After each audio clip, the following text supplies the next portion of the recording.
한 주일 동안 잘 지내셨습니까? 첫눈이 옵니다. 9시 예배 시간 맞춰서. 그렇죠? 예.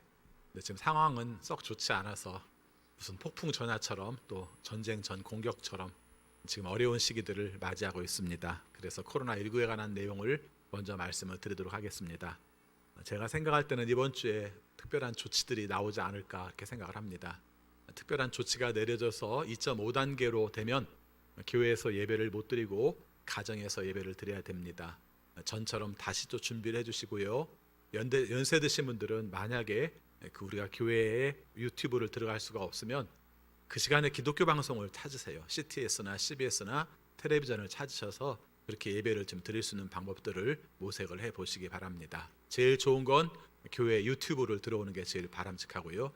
지금 현재 7시에도 중계를 하고 9시에도 중계를 하고 있습니다. 그런데 아마 비대면으로 하게 되면은 7시부터 나갈 수 있도록 준비를 할 겁니다. 그래서 시간을 특별히 정하고 잠옷 입고 예배 안 드릴 수 있도록 가능하면 잘 준비를 할 수 있도록 해주시기 바랍니다.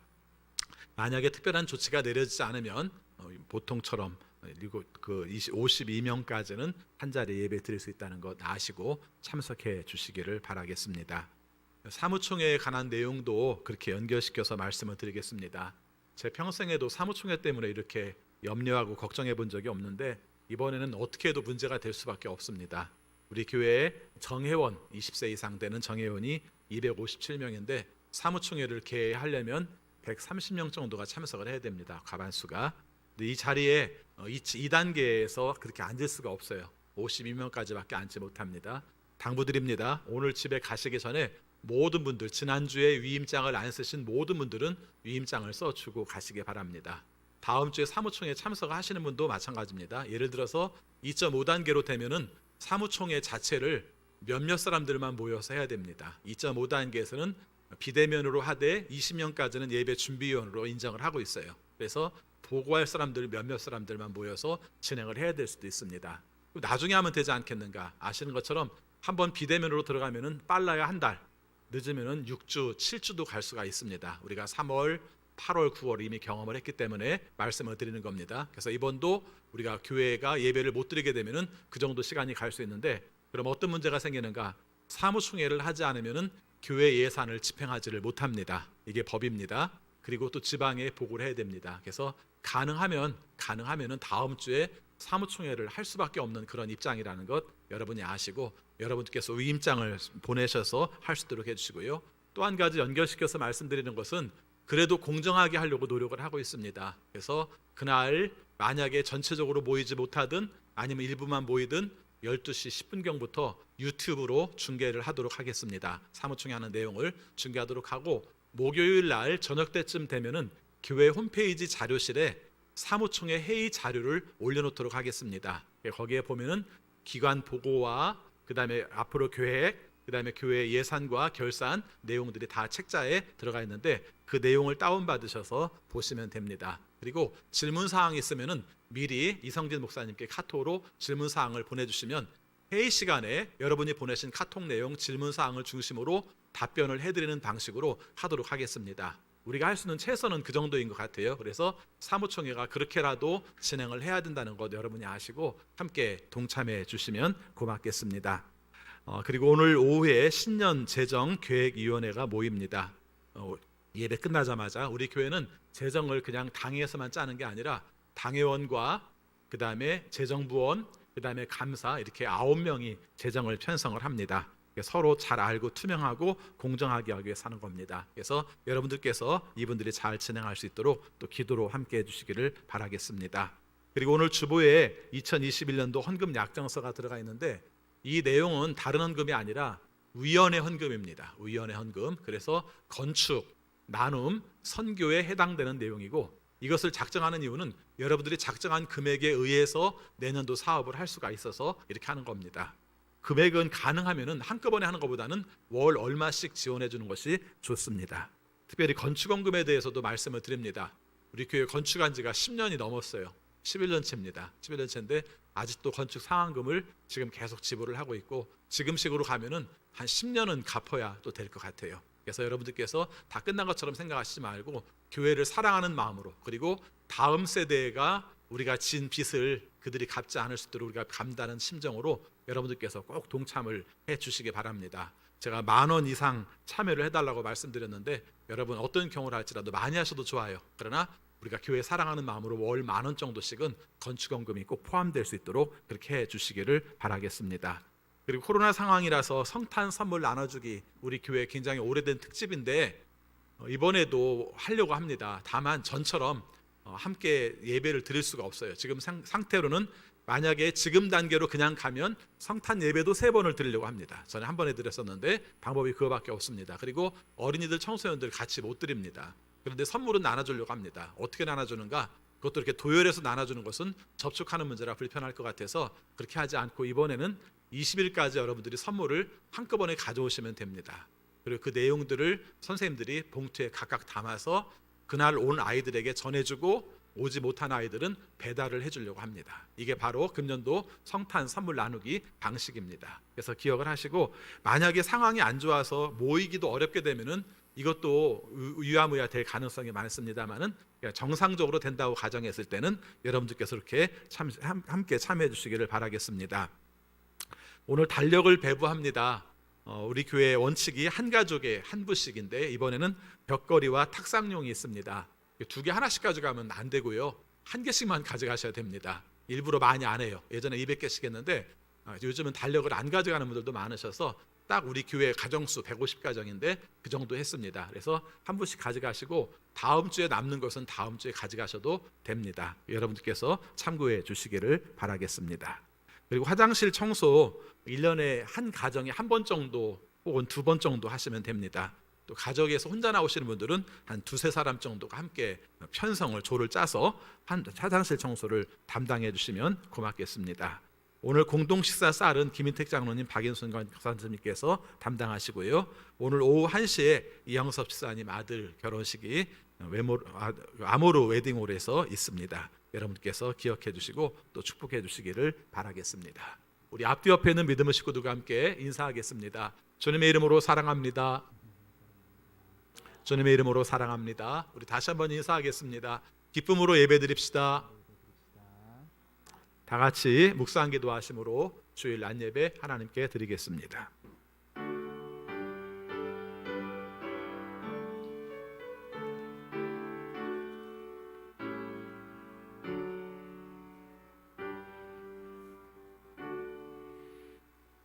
주님께서 나에게 구원의 옷을 입혀주시고 의의 겉옷으로 둘러주셨으니 내가 주님 안에서 크게 기뻐하며 내 영혼이 하나님 안에서 즐거워할 것이다.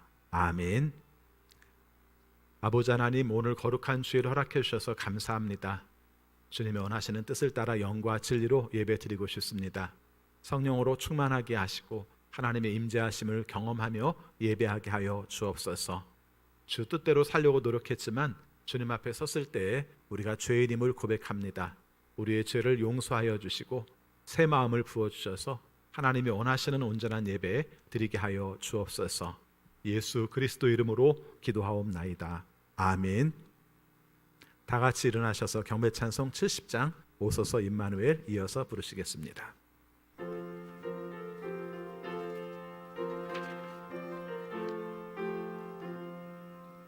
피난처 있으니 환난을 당한 자 이리 오라. 땅들이 변하고 물결이 일어나 산 위에 넘치되 두렵잖네. 이방이 떠들고 나라들 모여서 진동하나. 우리 주 목소리 한 번만 바라면 천하의 모든 것 망하겠네. 만유주 하나님 우리를 도우니 피난처요. 세상의 난리를 그치게 하시니 세상의 장검이 쓸데없네. 높으신 하나님 우리를 구하니 할렐루야. 괴로움이 심하고 환난이 극하나 피난처 되시니 주 하나님.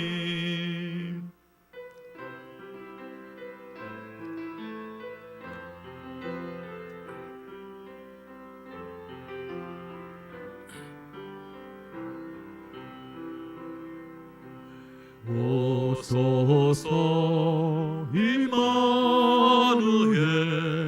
우리는 주님을 기다립니다. 오소서 임마누엘, 우리와 함께 하시는 임마누엘. 기뻐하라 온 민족이여, 임마누엘이 마시리. 기뻐하라 온 민족이여, 임마누엘이 마시리. 기뻐하라 온 민족이여. 기뻐하라 온 민족이여, 임마누엘이 마시리. 기뻐하라 온 민족이여, 임마누엘이 마시리. 아멘. 사도신경으로 우리의 신앙을 고백하겠습니다. 나는 전능하신 아버지 하나님 천지의 창조주를 믿습니다. 나는 그의 유일하신 아들 우리 주 예수 그리스도를 믿습니다. 그는 성령으로 잉태되어 동정녀 마리아에게서 나으시고 본디오 빌라도에게 고난을 받아 십자가에 못 박혀 죽으시고 장사된 지 사흘 만에 죽은 자 가운데에서 다시 살아나셨으며 하늘에 오르시어 전능하신 아버지 하나님 우편에 앉아 계시다가 거기로부터 살아있는 자와 죽은 자를 심판하러 오십니다. 나는 성령을 믿으며 거룩한 공교회와 성도의 교제와 죄를 용서받는 것과 몸의 부활과 영생을 믿습니다. 아멘. 자리에 앉으시기 바랍니다. 이 시간 함께 기도하실 때에 신지혜 선생님 기도 인도하시겠습니다.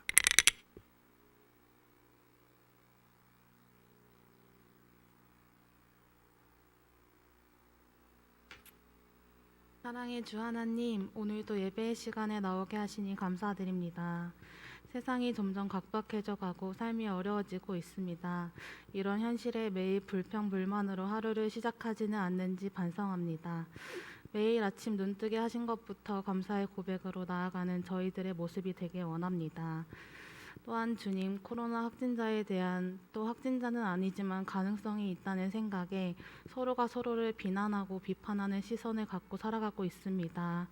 주님, 사람을 미워하지 않게 해주시옵소서. 주님, 코로나 확진자가 다시 또 급증하며 위험한 상황이 다시 또 오고 있습니다. 이 모든 것이 사람의 잘못이니 무릎 꿇고 회개합니다. 주님, 용서하여 주시옵소서. 주님께서만 세상 모든 것을 주관하시니 불쌍히 여기셔서 하루빨리 어려운 이 사태가 좋아질 수 있도록 주님 인도하여 주시옵소서. 또한 방역당국과 의료진들을 기억해 주셔서 그들의 수고와 노력이 헛된 노력이 되지 않을 수 있도록 지켜주시옵소서.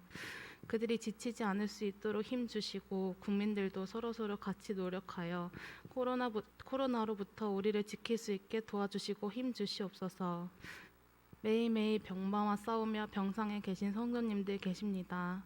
그들의 육체와 마음까지 주님께서만 아시니 치유의 역사를 경험할 수 있도록 주님께서 도와주시옵소서. 또한 그 과정 가운데 하나님께서 동행하시는 마음의 역사를 경험할 수 있도록 도와주시옵소서. 어려운 가운데 각자 기도하는 바가 있습니다. 주님, 기도하지 않고 간구하지 않으면 모른다고 하신 주님, 각자의 기도 제목이 어떤 것이든지 주님께만 울부짖으며 또한 아버지께만 얘기하며 나아갈 수 있도록 해주시옵소서. 지금 이 시간에도 주님의 말씀 전하러 나가 계신 선교사님들을 위하여 기도합니다. 선교사님과 또 그들 가족의 안전을 위해서 기도합니다. 요즘같이 말씀 전하기 더 어려운 시기에 아버지께서 붙잡아 주시니 담대한 능력이 그들에게 있도록 주님께서 함께해 주시고 지쳐 쓰러지지 않게 매일매일 큰 힘과 능력으로 동행하여 주시옵소서. 그들의 노력이 더하여져서 모든 세계 각국에 주님의 이름이 증거될 수 있기를 바랍니다. 주 하나님께서 인도하여 주시는 그 길로만 갈 수 있는 저희 모두가 되길 원합니다. 아버지, 강단에서 목회의 사역으로 감당하시는 김동호 목사님과 이성진 목사님께도 함께해 주셔서 듣는 저희의 귀를 열리게 하시고 한 주를 살아가는 말씀이 되길 원합니다. 건강으로 또 지혜의 능력으로 목사님 두 분께 함께해 주셔서 말씀 증거하실 때 어려움 없게 도와주시옵소서. 또한 오늘도 보이지 않는 곳에서 사역 감당하시는 성도님들도 많이 계십니다. 그들이 누구의 눈에 비춰지려고 하는 것이 아닌 오롯이 주님이 기뻐하시는 일로 기쁜 마음으로 사역 감당하게 하시니 아버지께서 복에 복을 더하여 주셔서 사역을 감당하는 일이 삶의 기쁨으로 나타나게 하여 주시옵소서. 모든 삶을 주관하시고 길이 되어 주시는 주님 감사합니다. 항상 주님이 원하시는 그 길로 나아가게 하시고 말씀을 먹고 살아가게 해주시옵소서. 주님 찬양합니다. 기도합니다. 감사합니다. 우리를 죄에서 구원하여 주신 예수님의 이름으로 간절히 기도드렸습니다. 아멘.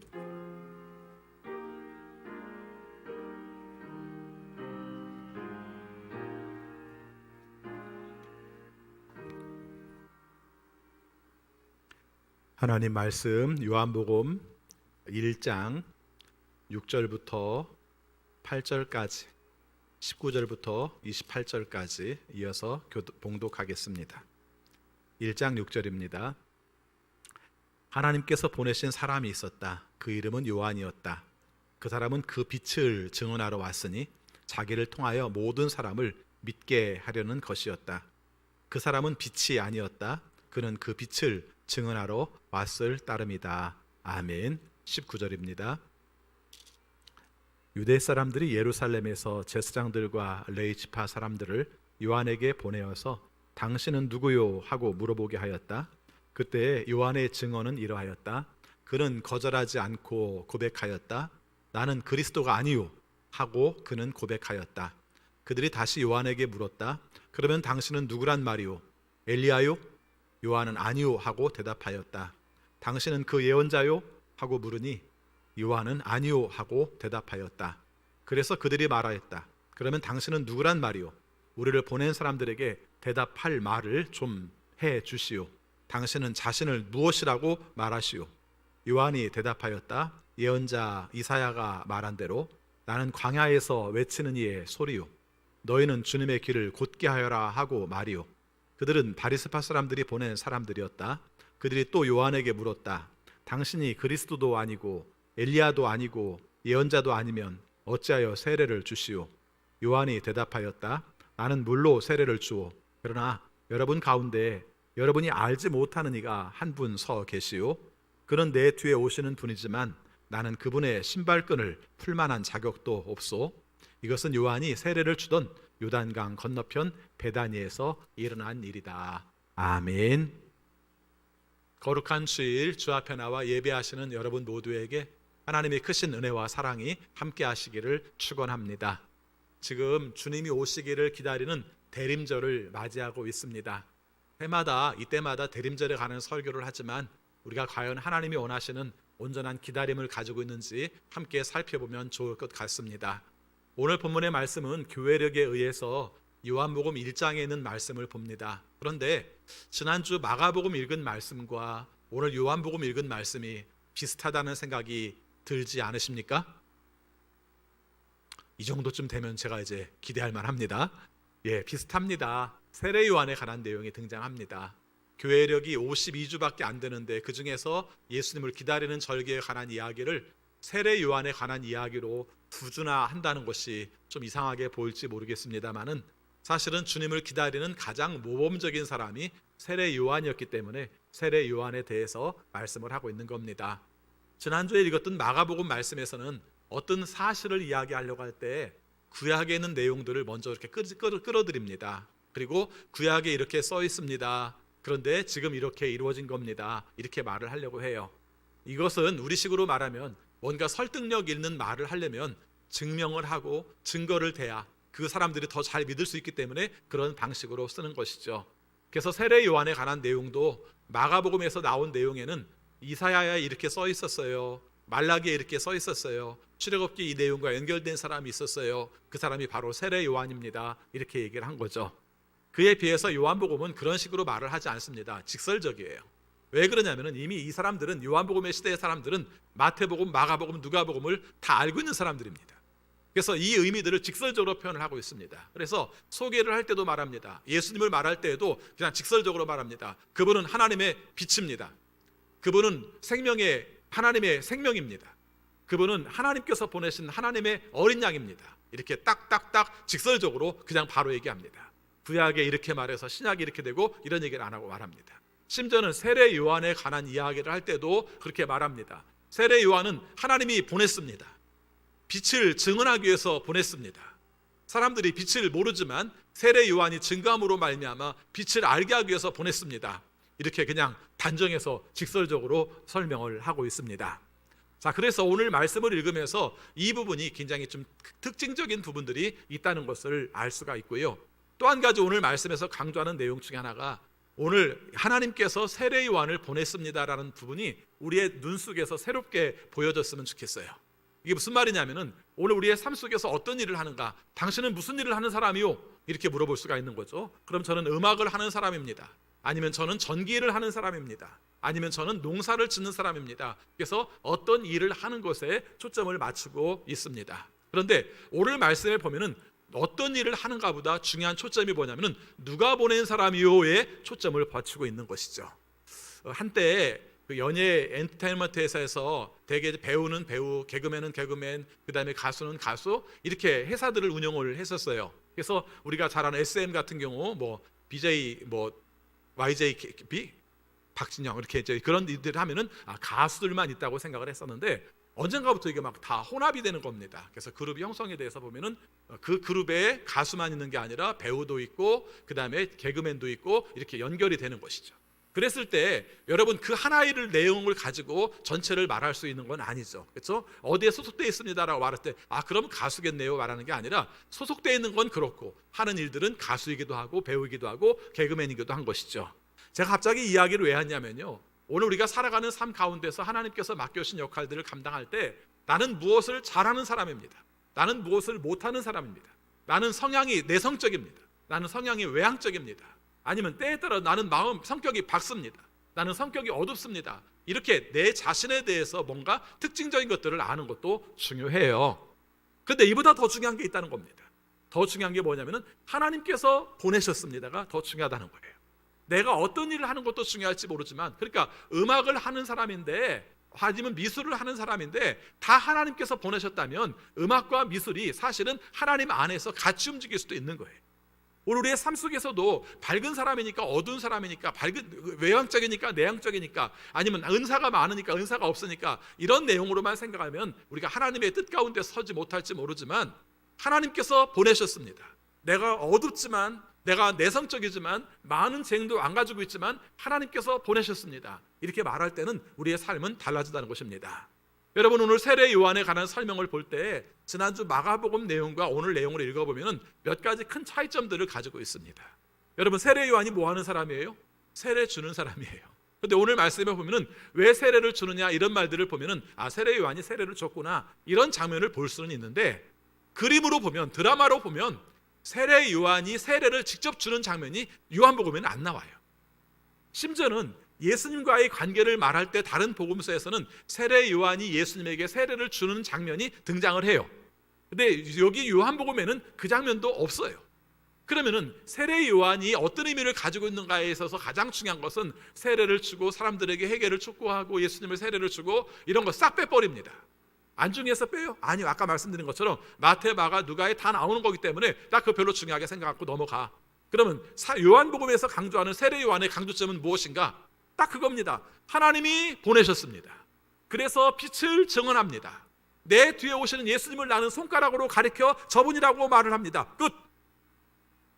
여러분, 진리는 의외로 짧은 데 있어요. 단순한 데 있습니다.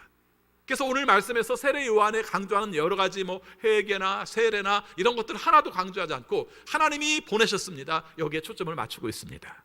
예수님이 오시기를 기다리는 절기에 여러분들에게 제가 해드리고 싶은 메시지는 바로 그겁니다. 여러분들이 잘났든 여러분이 못났든 여러분이 여러분을 어떻게 생각하든 관계없이 여러분은 하나님이 보내셨습니다.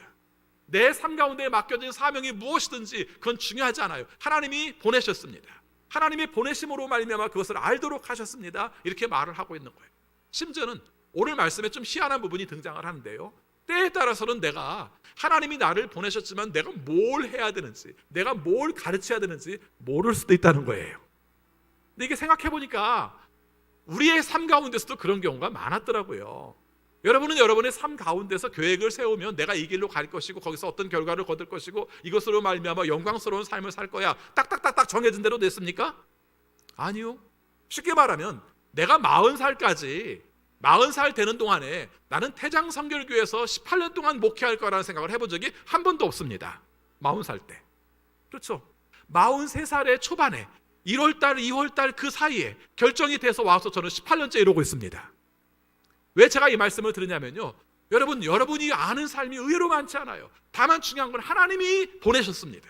하나님이 증거하게 하셨습니다. 하나님이 살게 하셨습니다. 이 부분이 중요하다는 것입니다. 여러분의 삶에 비관한 생각 갖지 마세요. 우리가 지금 현실의 문제에 있어서 어렵다는 생각 갖지 마세요. 왜 그러냐면 하나님이 보내셨고 감당하며 살면 되는 거예요. 그 삶 가운데서 내게 맡겨진 일을 감당하면 되는 거예요. 나는 이것도 할 줄 몰라, 저것도 할 줄 몰라, 이거 아무것도 중요하지 않아요. 하나님이 하게 하신 걸 하면 되는 거예요. 나는 예전에 못한다고 생각했던 것이 어느 순간 내가 하고 있어요. 왜요? 내가 그 자리에 있게 하셨고 그 자리에 보내셨기 때문에 나는 그것을 감당을 하는 거예요. 이것이 오늘 내림절을 맞이하며 살아가는 여러분의 삶의 자세인 것입니다. 심지어는 세례 요한이 뭐라고 말한 줄 알아요? 그분이 누군지 몰랐다는 거예요. 이거 이상하잖아요. 그렇죠? 그분이 누군지 몰랐다는 거예요. 내가 전해야 될 그분이 누군지 몰랐다는 겁니다. 31절 볼까요?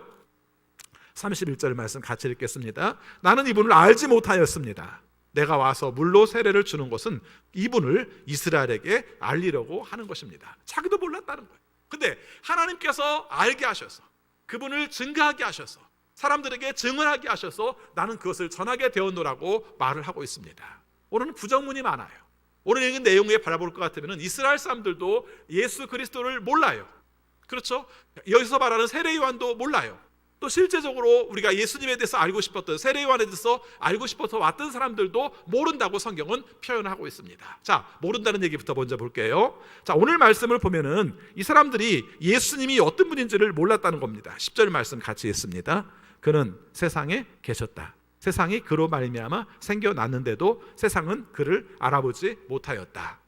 모른다는 얘기를 하고 있습니다. 바로 빛으로 오셨는데 이미 그들 가운데 있는데, 근데 그 가운데서도 그들은 예수 그리스도를 몰랐다는 것입니다. 그리고 아까 읽은 것처럼 세례 요한도 나도 그분을 몰랐습니다. 다만 하나님께서 그분을 가르치심으로 말미암아 내가 그분을 알게 되었습니다라고 표현을 하고 있는 거예요. 또 실제적으로 여러분이 아시는 것처럼 예수님께서 오시는 내용에 대해서 그 사람들이 알지 못하죠. 알지 못합니다. 그러나 하나님의 역사는 이루어지고 세례 요한을 통해서 알게 하시고 하나님께서 비추는 그 방향으로 말미암아 예수님을 조명하는 그 역할이 바로 세례 요한의 역할이라고 말을 하고 있는 것입니다. 여러분의 삶 가운데서 자의식을 가지시기 바랍니다. 나는 하나님이 이 땅에 보내셔서 산다. 내가 비록 질병으로 투병하다가 세월을 다 보내는 것 같고 아무것도 못하는 것 같지만, 내 삶 가운데서 내 속의 걱정과 내 성격으로 말미암아 시간을 다 낭비하고 있는 것 같지만, 내가 자식 때문에 속 썩어서 그것을 신경 쓰느라고 하나님의 일을 하지 못하고 있는 것처럼 보일지 모르지만 하나님이 나를 보내셔서 그 역할을 감당하게 하시고 그 사명을 감당하게 하셔서 하나님의 뜻을 이루게 하셨다. 이 의식을 가지면 여러분의 삶 가운데서 어떤 것이 감당할 수 있고, 또 때에 따라서는 내가 부정적으로 받아들이고 싶지 않은 내용들도 하나님의 뜻 가운데서 받아들이며 감당할 수가 있는 것입니다. 여러분, 오늘 말씀을 보면은 또 이런 의미들을 가지고 있습니다. 여러분, 여기서 사람들이 질문을 합니다. 그런데 이 사람들이 질문하는 내용 중에서도 두 부류를 나눠요. 여러분, 세례 요한은 누가 보냈다고 그랬습니까? 하나님이 보내셨습니다라고 얘기를 해요. 그런데 세례 요한에게 찾아온 사람들, 우리 일종의 종교 지도자들이죠. 제사장, 레위 사람들은 누가 보냈습니까? 19절입니다. 같이 읽습니다. 유대 사람들이 예루살렘에서 제사장들과 레위 지파 사람들을 요한에게 보내어서 거기까지 보냅니다. 물어봅시다. 다시 물어보겠습니다. 여러분, 제사장들과 레위 지파 사람들은 누가 보냈어요? 예루살렘에 있는 유대 사람들이 보낸 겁니다. 간단하게 도식화시킵시다. 세례 요한은 누가 보냈어요? 하나님이 보냈습니다. 아까 말한 제사장들과 레위 사람들은 누가 보냈습니까? 사람들이 보냈습니다. 이 사람들이 보낸 내용이 뭐냐면 당신은 누구요? 하는 질문입니다. 당신은 누구요? 자, 이 당신은 누구요라는 질문은 사실은 우리의 인생 가운데서도 끊임없이 생각을 하는 내용이죠. 상대방이 나에게 당신은 누구요라고 질문도 하지만 사실은 나는 누구인가가 하는 질문들을 하죠.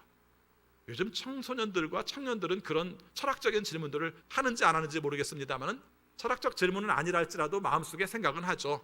저희들이 살아올 때는 청소년기와 청년기에 그런 책들도 많이 읽고 스스로도 많이 생각을 했던 것 같아요. 그렇죠? 나는 누구인가? 나는 무엇을 하기 위해서 이 땅에 태어난 존재인가? 어떤 사명감의 존재 빼놓고는 아무것도 없는 존재인가? 나는 어떤 것인가라는 것에 대해서 묻게 되는 것이죠. 자, 당신은 누구요라는 말을 나는 누구인가의 대답으로 우리가 살펴보게 된다면 여기 우리의 삶 속에 이런 말을 할 수도 있습니다. 나는 누구를 믿는가? 나는 누구를 신뢰하는가? 나는 누구를 사랑하는가? 나는 어떤 사명을 감당하는가? 그것이 나를 정의할 수 있는 내용이 될 수 있겠죠. 내가 하나님을 신뢰합니다. 그리고 하나님과의 친밀감으로 살아갑니다. 하나님께서 맡겨신 대로 사랑합니다. 하나님께서 원하시는 뜻대로 하나님의 뜻을 증언하는 삶을 살고 있습니다. 나의 존재는 하나님 안에 있는 존재입니다. 이렇게 말을 한다면 여러분들이 행복한 존재죠. 내가 뭐 위상이 높든지 낮든지 명예가 높든지 낮든지 이게 중요한 게 아니라 하나님께서 나를 보내셔서 하나님이 원하시는 삶으로 존재한다. 하나님과 나와의 관계는 밀접한 관계를 가지고 있다. 이 사명을 가지면 굉장히 중요한 의미를 가질 수 있습니다. 그런데요, 인생이 그것으로만 끝나는 건 아닌 것 같아요. 가끔씩 나에게 질문이 다가와요. 오늘 세례 요한이 질문을 받는 내용과 연결시켜 살펴보도록 하겠습니다. 사람들이 물어봤습니다. 당신은 누구요? 이렇게 물어봤습니다. 이 일에 대해서 세례 요한은 또 부정문으로 대답을 합니다. 나는 누구요라고 말하는 것이 아니라 나는 아니요, 나는 아니요, 나는 아니요라고 얘기를 합니다. 첫 번째, 뭐가 아니라고 그러죠? 뭐가 아니라고 그러죠? 20절 말씀 같이 읽습니다. 그는 거절하지 않고 고백하였다. 나는 그리스도가 아니요. 자, 그리스도가 아니라고 말을 했습니다. 이 말은 다른 사람들이 세례 요한을 그리스도처럼 생각하는 경향이 있었다는 말이죠. 그리스도라는 말은 구약 성경에 나오는 언어로 따지면 메시아라는 말과 같은 말이고, 메시아라는 말은 이스라엘 사람들이 오랫동안 기다려서 우리가 해방시켜줄 자로 생각한 존재가 바로 메시아예요. 근데 이 존재가 바로 세례 요한이 활동하는 내용을 보면서 세례 요한이 메시아일지 모른다는 생각 때문에 바로 그런 생각을 가지고 찾아왔을 때 세례 요한은 나는 아니오라고 분명하게 말을 했다는 것입니다. 여러분, 이거 중요한 거예요. 내가 가짜로 알면 안 돼요. 여러분, 우리가 겪고 있는 요즘 페이크 뉴스, 가짜 뉴스에 관한 문제는 우리나라만의 문제가 아니라 다른 나라들도 큰 문제가 많이 있어요. 제가 여러분들에게 늘 자주 얘기합니다만은 하여튼 카톡에서 오르내리는 교회에 관계된 얘기, 선교에 관한 얘기들은 웬만하면 그냥 안 믿어도 돼요. 너무 심하죠, 제가 이렇게 말하니까 목사가. 근데 거의 안 믿어도 됩니다. 거의 가짜를 쓴 경우가 많습니다. 근데 왜가 이걸 중요하게 여기냐면 어떤 사람들 이렇게 말합니다. 그래도 그걸 믿음으로 말미암아 신앙에 도움이 되면 되잖아요. 아니요, 가짜인 경우에는 가짜라는 그 사실로 인해서 진리가 훼손될 수 있습니다. 그건 안 돼요. 절대 안 됩니다. 여러분, 오늘 말씀에서도 마찬가지입니다. 사도 세례 요한이 하나님의 뜻을 따라서 회개를 선포하고 이 역할들을 감당할 때 사람들이 바라볼 때마다 저 사람 그리스도 같아, 저 사람 그리스도인 것 같아, 이렇게 말을 했을 때 거의 비슷해 보이죠.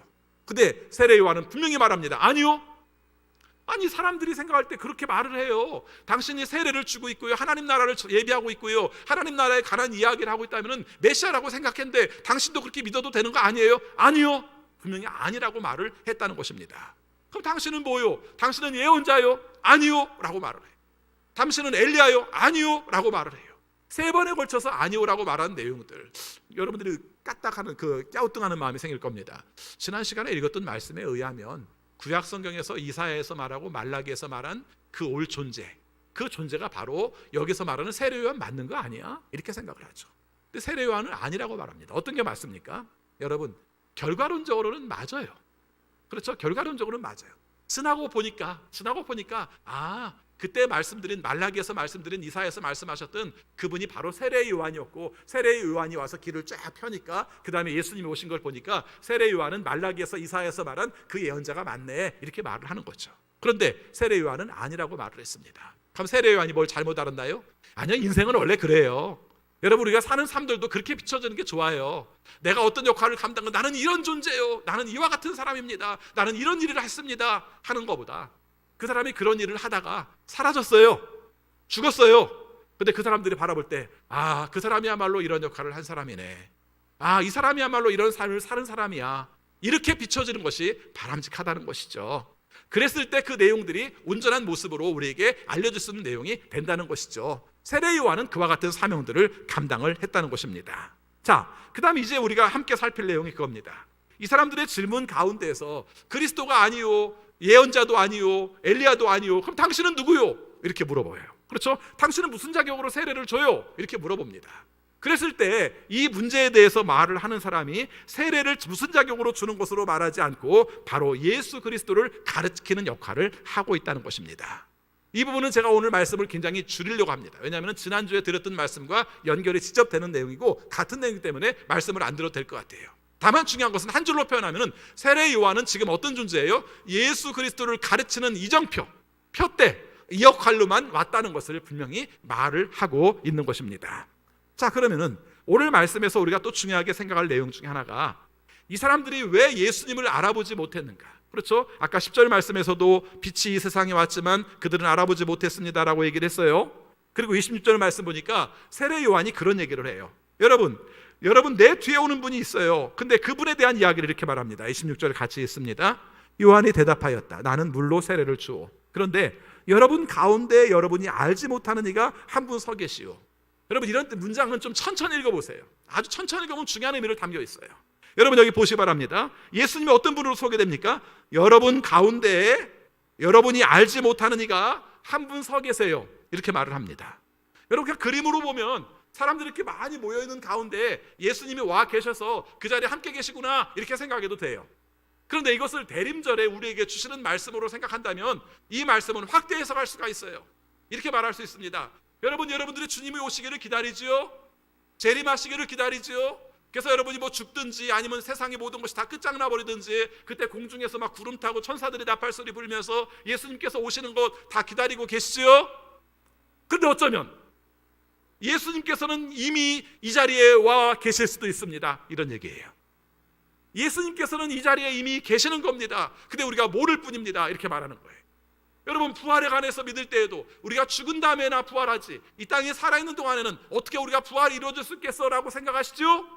근데 사도 바울이 한 말씀을 잘 들어보세요. 그러면은 여러분의 삶 가운데서 예수 그리스도로 말미암아 죽고 예수 그리스도로 말미암아 새롭게 사는 삶을 살아서 여러분의 삶의 주인이 죄가 아니라 예수 그리스도가 주인이 되어서 여러분의 삶을 살게 한다면 여러분은 부활한 존재라고 말한다면 여러분 이미 부활한 존재들이에요, 이렇게 말합니다. 그러면서 우리의 마음속에 살피는 거죠. 여러분들, 예수님이 오셨는데 예수님이 여러분의 삶 가운데 계신데 여러분들이 주님이 원하시는 뜻을 따라 살게 하기 위해서 예수님께서 지금도 말씀하시는데 왜 못 들으시죠? 왜 못 보시나요? 이런 말은 아닐까요? 대림절에 주는 의미 속에는 이 의미가 너무 커요. 그렇지 않습니까? 그래서 여기 함께 읽은 26절 말씀, 여러분이 알지 못하는 분이 여기 계십니다. 여기 계시다는 그 말씀의 의미를 우리의 마음속에 살펴볼 필요가 있는 것이죠. 아까도 처음에 말씀을 드렸습니다만 31절에서 세례 요한이 말합니다. 나도 이분을 알지 못하였습니다, 이렇게 말을 해요. 그리고 나서 생각을 합니다. 왜 모를까? 왜 모를까? 이 부분이 오늘 대림절을 기다리는 우리의 삶 가운데 중요한 의미예요. 우리 가운데 계시는데 우리는 왜 모를까? 아니, 또 실제 주님께서 진짜 재림을 하셨을 때에도 우리가 모를 수 있다는 말씀이 되는 거죠. 여러분, 예수님이 처음 오셨을 때 예수님을 알아보고 경배한 사람은 딱 두 부류의 사람이었어요. 첫 번째 부류의 사람들은 들판에서 양을 키우던 목자들이었습니다. 상징적인 의미로 보면 소외계층, 하류계층, 그래서 보잘것없는 사람들, 노숙해야 되는 사람들, 이런 사람들로 비천한 사람들로 표현하는 존재들. 또 한 부류의 사람들이 있었습니다. 그 사람들은 동방박사들이었습니다. 일반적으로 말할 때 페르시아에서 점성한 걸 연구했던 사람들로 보고 있고, 우리가 지금으로 말하면 가장 신문명을 가지고 있던 사람들, 앞을 내다보는 성격을 가지고 있던 사람들, 이 사람들이 예수 그리스도를 왕으로 알고 경배한 내용으로 말하고 있습니다. 그러나 부정적으로 말하면 이 사람들은 이방인입니다. 메시아를 기다리던 사람들은 엄격히 말하면 비천한 사람도 이방인도 아니고 가장 주류층 그리고 상류층, 종교계층, 이 사람들이 예수님에 관한 기다림들이 제일 컸을 거라고 생각을 합니다. 그렇죠? 그래서 늘 구약 성경에 나오는 내용을 보면서 메시아가 올 것이라고 생각했어요. 메시아가 누구인가? 기름 부음 받는 사람이다. 기름 부음 받는 사람은 어떤 사람인가? 왕과 제사장과 예언자다. 그러면 이 사람들은 어떤 생각을 생각했습니까? 하나님께 선택받았기 때문에 특별한 사람으로 생각을 했습니다. 자신들이 그리고 있는 이미지는 왕이든지 제사장이든지 예언자라고 생각을 한 겁니다. 그런데 놀라운 사실은 이사야서 53장 말씀을 볼 것 같으면 오신다고 말씀하신 그분의 내용이 비천하고 그리고 보잘것없고 외모도 별볼일 없고 심지어는 사람들로 말미암아 상처를 받고 고통을 받을 것이라는 말씀도 써 있습니다. 놀라운 사실은 53장 이사야서 53장의 말씀이 써 있음에도 불구하고 이 말씀이 귀에 안 들어와. 눈에도 안 보여. 왜 안 보였겠습니까? 여러분 먼저 가지고 있는 생각이 있어서 그래요. 왕, 제사장, 예언자 이 생각이 내게 꽉 차 있어요. 그렇게 가지고 있는 생각 가운데서 비천한 자로 오시는 내용들이 눈에 들어오겠어요? 안 들어와요. 왜 안 들어와요? 마음에 안 들어. 여러분들 성경을 읽다가도 어떤 말씀들은 너무 마음이 은혜가 돼서 막 빨간 줄로 치고 그 다음에 굵고 동그라미도 치고 그러면서 이거 내 말씀이라고 하나님께서 내게 주신 축복의 말씀이라고 이렇게 생각을 하지만 어떤 말씀들은 마음에 찔림이 오니까 이건 내게 말씀이 아니야. 난 이거 안 볼래. 이거 보면 볼수록 난 헷갈려. 이건 아니야. 헷갈리는 건 주님의 뜻이 아닌 것 같아. 이러면서 덮어놓은 적은 없나요? 여러분 주님이 오시기를 기다린다는 의미 속에서 아까 말씀드린 것처럼 이미 오셨지만 모를 수 있는 가장 큰 특징 중에 하나가 무엇일까요? 생각해 본다면 선입견입니다. 내가 미리 가지고 있는 틀입니다. 메시아는 이래야 될 거라는 생각입니다. 이 내용 때문에 우리가 주님이 오신 것을 온전하게 기다리지 못할 수도 있다는 것을 이 말씀은 말해주고 있는 거예요. 아까도 말씀드렸습니다마는 요한계시록에서 말하는 예수님이 오실 때 구름 타고 우리가 천사들이 나팔 소리를 들으며 이 의미를 어떤 특이한 현상과 외형적인 특징으로만 생각하지 말고 오히려 그런 내용으로 본다면 다 보이게 모든 사람들이 다 듣도록 이렇게 해석하면 되지 않을까요? 사실은 그래요. 주님이 오실 때 무슨 비밀스럽게 오실 이유가 없는 거예요. 모든 사람들이 다 알아듣게 모든 사람이 다 보이게 오실 수 있는 거예요. 아니 심지어는 이미 와 계심에도 불구하고 우리가 못 볼 수 있는 것은 내가 가지고 있는 선입견 때문에 그랬다는 겁니다. 여러분 심지어는 예수님이 오실 시기쯤의 상황들을 여러분이 잘 아실 겁니다. 이스라엘은 이미 내리막길이었어요. 아시리한테 멸망했습니다. 그 다음에 바빌론한테 멸망했습니다. 그래서 남쪽 북쪽 다 뺏겼어요. 그리고 나서 우리가 페르시아에 의해서 다시 돌아오도록 칙령은 내렸지만 여전히 식민지, 그 다음에 헬라에 의해서 식민지, 그리고 로마에 의해서 또 식민지, 이런 식에 살았습니다. 그래서 자기들 나름대로의 메시아의 이미지는 이미 바뀌어가고 있어요. 성경에서 말했던 이미지보다는 자기들이 그리고 있는 메시아가 점점 커지고 있는 겁니다. 그 메시아는 어떤 메시아냐면 해방시키는 메시아, 우리를 강대국으로부터 해방시키고 식민지 상황에서 해방시키고 우리의 삶들이 진정한 자유를 누리고 성경에 써있긴 하거든요. 이사야서 61장에 보니까 묶여있는 자들이 풀려날 것이라고 하는 말씀이 나오니까 해방자 예수님, 해방자 메시아에 대한 생각들을 갖고 있었던 것이죠. 그러다 보니까 못 봤습니다. 오늘 우리의 삶 가운데서 이 문제들을 한번 깊이 생각해 보시기 바랍니다. 그년 대림절을 맞이하면서 어느 때보다도 우울하고 어느 때도 힘들고 우리가 도대체 지금 겪고 있는 상황 때문에 다른 것들을 도무지 보지 못하는 이런 현실을 겪고 있는 시대 속에서 그것 때문에 우리가 주님을 보지 못하는 건 아닐까? 주님이 우리를 보내셨다는 것을 못 믿는 건 아닐까? 주님께서 우리가 보기 원하시는 것을 보지 못하는 것은 아닐까? 한번 묵상해 봤으면 좋겠어요. 제가 어떤 답을 내려주기를 기다리지 마시고요. 여러분들이 정말 보아야 될 게 무엇인가? 하나님께서 보기를 원하시는 게 무엇일까? 우리에게 맡겨주신 사명이 무엇일까? 내가 어떤 삶을 살기를 원하실까? 여기에 초점을 맞춰보고 살자는 것입니다. 때에 따라서 내 삶이 내 마음에 안 들 때도 있죠. 내 뜻대로 안 될 때 그런 마음 들기도 하잖아요. 그런데 그것이 하나님께서 나에게 맡겨주신 사명이고 감당해 나가라는 뜻이라면 감당해 나가야 되지 않겠어요? 그걸 잘 발견하는 게 우리의 사명이죠. 남들이 가지고 있는 허상, 그럴듯하게 보이는 그 내용, 이것을 내 걸로만 연결시켜서 나는 아무것도 아닌 것 같아 라고 말하면 내가 기다리는 그 예수님은 우리가 만날 수가 없다는 것이죠. 오늘 설교의 마지막을 제가 이야기로 한번 풀어서 이렇게 정리를 드리려고 합니다. 제가 춘천에 사역할 때 저 선임자였던 부목사님이 한 분 계셨습니다. 고재만 목사님이라는 분이 계셨는데 이분이 이야기한 내용이고 실화입니다. 이분이 젊었을 때 군대 생활을 원통에서 3군단 공병 여단에서 근무를 하셨어요. 근무를 하셨는데 교회에서 사역을 같이 이제 목사님을 도와서 하다가 목사님께 이제 그런 제의를 드린 겁니다. 그 목사님이 그 군대에 들어가시기 전에 다녔던 교회가 서울의 충북교회였는데 이 충북교회에 가수가 한 분이 있었어요. 근데 그 가수 이름이 뭐였냐면은 별넷이었어요. 아세요? 제 또래들은 알 겁니다. 아시죠? 여러분 거의 모르시네요. 3, 40년 전 이야기니까 40년 전 이야기니까 모를 수도 있겠습니다만 아무튼 그런 사람이 있었어요. 별넷이라는 가수 4명의 남자가 기타 치면서 노래 부르는 그런 그 포크 가수가 있었습니다. 근데 나중에 한 명이 탈퇴를 함으로 말미암아 별셋이 돼요. 별셋이 되는데 거기에 관계된 분 한 분이 충무성결교회 교회를 다니는 거예요. 그래서 이제 목사님이 제의를 해서 이제 사병이었는데 군목 목사님께 말씀을 드렸어요. 목사님 그분을 모셔서 우리 저녁에 함께 찬양 집회를 했으면 좋겠어요. 그럼 네가 한번 연결을 해봐. 그러면은 같이 우리가 예배 드리도록 하자. 그렇게 된 겁니다. 오케이, 된 겁니다. 됐어요. 돼서 이제 그날 오기로 한 날이었습니다. 그래서 군목 목사님이 이제 절차에 따라서 군대에서는 뭐 그냥 누구나 다 출입할 수 있는 것이 아니니까 여단 유병소에다가 전화를 한 겁니다. 목사님이 이렇게 말했습니다. 오늘 오후 5시에 별셋 오니까 통과시켜. 이렇게 얘기를 한 겁니다. 군대에서는 그렇게 말합니다. 별셋 오니까 통과시켜. 이렇게 말을 한 겁니다. 그리고 목사님 딱 끊었습니다. 그 뒤로 여단 위병소는 난리가 난 겁니다. 여단은 별 하나가 제일 높으신 분이에요. 준장이 제일 높으신 분인데 별셋이 온다고 말하면 최소한 군단장이 오는 거예요. 그렇죠? 거기가 이제 3군단에 속한 공병대이기 때문에 우리가 군단장님이 오신다는 말로 들은 겁니다. 별셋, 중장, 군단장 이렇게 된 거죠. 그러니까 바로 상황실에 연락을 한 겁니다. 상황실에 연락해서 군목 목사님이 전화하셨는데 오늘 오후 5시에 별셋이 온답니다. 상황실에서 난리가 난 겁니다. 여단 내에 있는 그 본부 사무대 그 부대에다가 다 연락을 한 겁니다. 별셋이 오신다고 말을 하니까 우리가 다 청소를 하고 다 준비하도록 하자 이렇게 말을 한 겁니다. 근데 공교롭게도 이 별셋이라는 말이 군대에서 쓰는 암호 같은 말이에요, 실제. 그래서 이렇게 들어올 때 우리가 뭐 사단장님이 들어오십니다, 여단장님이 들어오십니다를 그렇게 안 해요. 안 하고 아까 말한 뭐 준장이 들어옵니다, 소장이 들어옵니다 이 말도 안 해요. 그리고 보통 별셋 통과 이렇게 얘기를 해요, 실제. 그러니까 이 말이 와전된 겁니다. 와전돼가지고 별셋이 통과합니다라고 말하니까 여기서는 당연히 별셋이 온다고 똑같이 전했고 똑같이 들은 말 속에서는 군단장이나 중장이라는 분이 오는 걸로 전해진 겁니다. 난리가 났죠. 하루 종일 막 치우고 막 난리가 난 겁니다. 그리고 나서 기다리는데 안 와. 안 오는 거예요. 별셋이 오면 막 호령을 부르치면서 막 큰 소리로 막 하거든요. 안 와.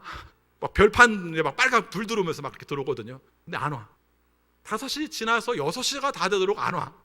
안 오니까 상황장교가 이제 연락을 한 겁니다. 위병소에 통과했냐 안 했다. 그럼 어떻게 된 거냐. 상황장교가 군목 목사님한테 전화를 한 겁니다. 목사님 아침에 그 위병소 통해서 오늘 별셋이 오후 5시에 온다고 했다면서요. 그랬더니 예 맞습니다. 근데 아직까지 안 오시네요. 그렇게 얘기를 한 겁니다. 그랬더니 목사님이 이렇게 말합니다. 왔는데요. 왔는데요. 그러니까 여기서 더 놀란 겁니다. 아니 그럼 위병소도 통과를 안 하고 별셋이 이 땅 이곳을 들어왔다고 말하면 이건 부대 다 뒤집혀질 일입니다. 그렇죠? 왔는데요. 그 순간 목사님이 그때서 생각을 한 겁니다. 아 이게 지금 뭔가 오류가 생겼구나. 오류가 생겼구나. 이렇게 말을 한 겁니다. 그러고 나서 아 오류가 생긴 것 같습니다. 가수 별셋이 온다는 말을 중장이 온다는 말로 착각한 것 같습니다. 그게 와 있는 겁니다. 여러분 너무 재미있는 사실은 위병소에서는 이미 별셋이 지나갔어요. 기타 하나 달랑달랑 메고 이렇게 들어온 겁니다. 그렇죠? 기타 하나 달랑달랑 메고 들어오는 순간에 그 사람을 별셋으로 맞이하지 못했어요.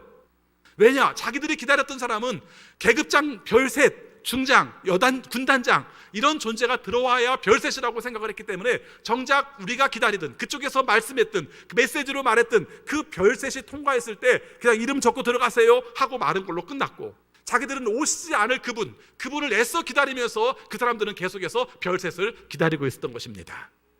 대림절을 맞이해서 혹시 우리가 그렇게 살고 있는 건 아닌가 한번 살펴봅시다. 보잘것 없어요. 아무것도 아닌 것 같아요. 의미도 없는 것 같아요.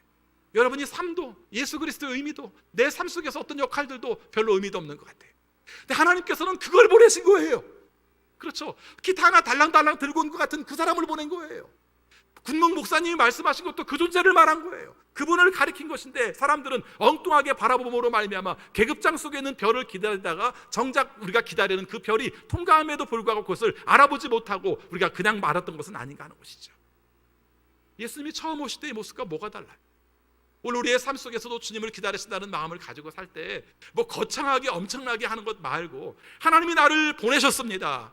내 역할이 크든 작든 하나님이 보내신 것을 감당합니다. 내가 그 사명을 감당하며 사는 겁니다. 때에 따라서는 내가 병고를 겪으면서 그것을 투병하면서 내가 그것을 살아내고, 그리고 사는 삶 가운데서 하나님이 주신 뜻을 가지고 사는 것도 내 사명입니다라는 마음을 가지면 주님께서 오신 그분을 우리가 보며 살 수 있는 것이죠.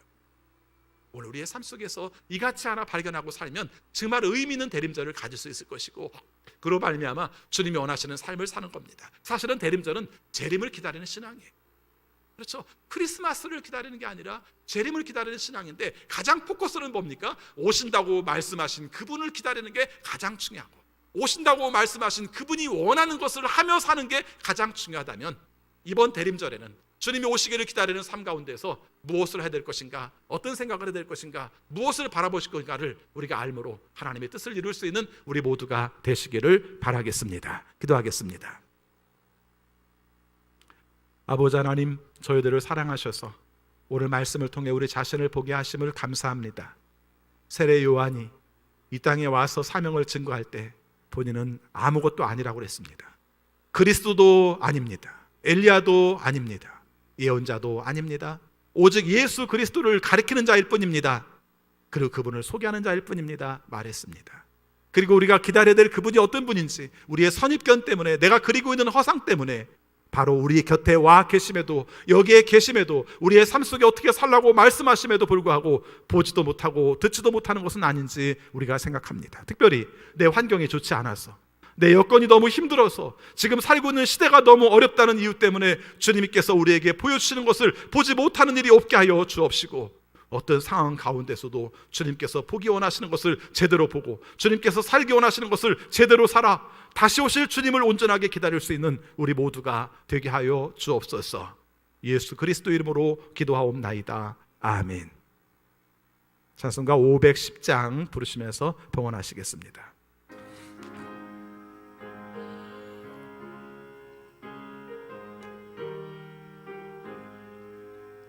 하나님의 진리 등대 길이 길이 빛나니, 우리들도 등대되어 주의 사랑 비추세. 우리 작은 불을 켜서 험한 바다 비추세. 물에 빠져 헤매느니 건져내어 살리세. 죄의 밤은 깊어가고 성난 물결 설렌다. 어디 불빛 없는 가고 찾는 물이 많구나. 우리 작은 불을 켜서 험한 바다 비추세. 물에 빠져 헤매느니 건져내어 살리세. 너의 등불 돋우어라. 거친 바다 비춰라. 빛을 찾아 헤매느니 생명선에 건져라. 우리 작은 불을 켜서 험한 바다 비추세. 물에 빠져 헤매느니 건져내어 살리세. 아버지 하나님, 오늘 우리에게 적합한 말씀을 주심을 감사드립니다. 일용할 양식 주시고 건강 주셔서 감사합니다. 우리에게 가족을 주시고 이웃을 주셔서 외롭지 않게 해주셔서 감사합니다. 우리에게 일을 주셔서 소득과 보람을 경험하며 살게 하심을 감사합니다. 이 마음을 모아 주 앞에 감사의 예물 드리오니 주여 받아 주옵시고, 오늘 우리의 삶 가운데서 복 내려주시되 하나님이 우리를 부르신 뜻과 또 주님을 볼 수 있는 눈을 허락해 주셔서 온전한 재림을 기다릴 수 있는 우리 모두가 되게 하여 주옵소서. 코로나19로 말미암아 겪는 어려움이 큽니다. 또 확산이 크게 되고 있어서 걱정도 많습니다.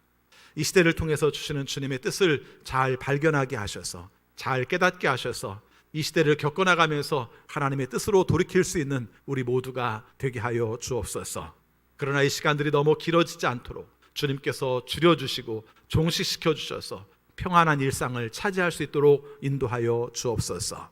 아버지, 방역당국과 의료진들을 기억하여 주옵소서. 긴 기간 동안 지속해서 이 일들을 하여서 피로도가 높습니다. 주님께서 함께하여 주셔서 잘 감당할 수 있도록 도와주옵소서. 코로나19의 장기화로 인하여서 경제적으로 어려움을 겪습니다. 일용 노동자들과 또 자영업자들이 더 힘듭니다. 주님께서 친히 도와주셔서 잘 극복하게 하여 주시고 고난의 때에 주시는 하나님의 은혜로 잘 극복할 수 있도록 인도하여 주옵소서. 아버지, 어떤 상황 가운데서도 좌절하지 않고 주님의 도우심으로 일어서게 하여 주옵소서. 아버지, 선교지에서 복음을 증거하는 우리 선교사님들을 기억해 주셔서 어렵고 힘든 시간 가운데에서도 주의 뜻을 따라 사명을 감당하여 하나님께 영광 돌릴 수 있도록 인도하여 주옵소서. 아버지, 질병으로 말미암아 고생하는 식구들이 많습니다.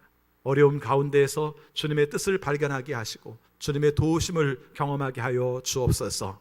항암 치료받고 있는 식구들 통증을 줄여주시고 또 항암의 후유증을 겪고 있는 식구들 주님께서 완치시켜 주셔서 주님의 도우심으로 거뜬하게 일어날 수 있도록 인도하여 주옵소서. 특별히 마음 약해지지 않게 하여 주시고 하나님께서 발견하게 하셨고 치료하게 하시며 이후의 삶도 행복하게 사시게 하실 줄을 믿어 능력으로 살아갈 수 있도록 인도하여 주옵소서. 우리 자녀들 중에서도 질병으로 고생하는 식구들이 있습니다. 장기적인 질병을 앓을 때에 낙담하지 않게 하시고 주께서 고치셔서 어렸을 때부터 주의 은혜로 살았음을 고백할 수 있는 자녀들이 되게 하여 주옵소서. 또 발육이 늦은 자녀들, 또 정신적인 지체를 겪고 있는 자녀들, 또 마음의 우울을 가지고 있는 식구들도 주님께서 치료하여 주셔서 주의 권세로 고침받게 하여 주옵소서. 아버지, 우리 식구들 중에 아버지 진학을 해야 될 식구들, 또 취업을 위해 기도하는 식구들, 또 우리가 결혼과 또 자녀 출산을 위하여 기도하는 식구들이 있습니다. 주님께서 친히 도와주셔서 하나님의 은혜로 우리가 그 뜻을 이루어 나가되 분별력 있고 지혜 있는 삶을 살아 하나님께서 원하시는 길들을 헤쳐 나가게 하여 주옵소서.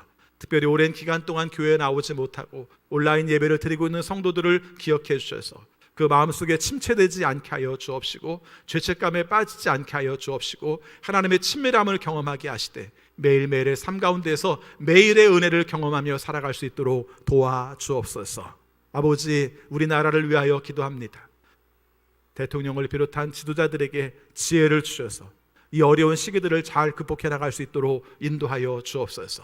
원망하는 사람들은 많고 또 우리에게 마음속에서 불만을 터뜨리는 사람들도 많지만 꿋꿋하게 잘 감당하여서 바른 방향을 제시할 수 있는 지도자들이 되게 하여 주옵소서. 우리 국민들도 깨어 있어서 하나님이 원하시는 뜻대로 살아서 서로 사랑하고 서로 돌아보고 서로 용납하고 서로 이해함으로 말미암아 이 위기를 잘 극복해 나갈 수 있는 국민들이 될 수 있도록 인도하여 주옵소서. 이번 한 주간 어려운 삶을 살 것으로 예상됩니다. 그러나 주님께서 친히 함께하여 주셔서 빛 가운데로 걸어가게 하여 주옵소서. 사무총회도 앞두고 있는데 주님의 은혜 가운데 진행되게 하셔서 하나님의 뜻대로 2021년을 열어갈 수 있는 우리 교회가 되게 하여 주옵소서. 세상에 살아가는 동안에도 함께 하셔서 주님께 원하시는 뜻을 따라 하나님께 영광 돌리고 하나님의 돌보심을 통해 하나님께 감사하는 한 주간의 삶이 되게 하여 주옵소서. 예수 그리스도 이름으로 기도하옵나이다. 아멘.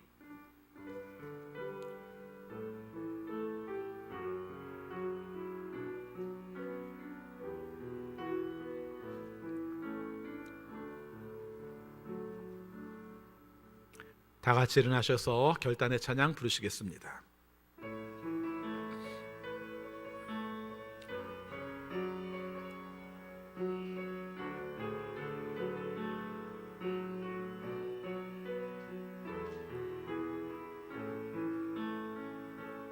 우리 보좌 앞에 모였네. 함께 주를 찬양하며 하나님의 사랑 그 아들 주셨네. 그의 피로 우린 구원받았네.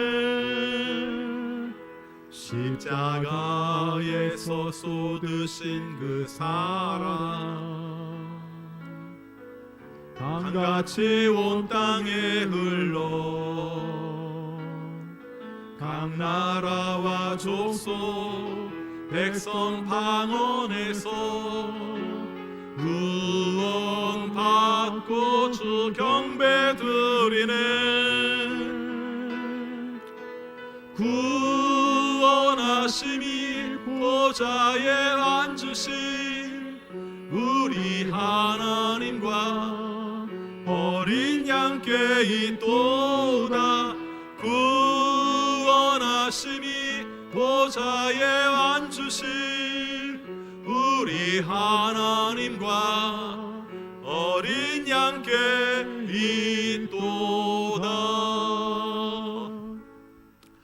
우리 주 예수 그리스도의 은혜와 거룩하신 하나님의 사랑하심과 성령님의 감화, 감동, 역사, 교통, 위로하심이 어떤 상황 가운데서도 주님의 보내심을 알고 우리의 삶 속에 우리에게 사명 맡기신 것을 알아 그 뜻대로 살아가며 주님 오시기를 기다리는 우리 모든 성도들에게 지금부터 영원까지 함께하옵시기를 축원하옵나이다. 아멘.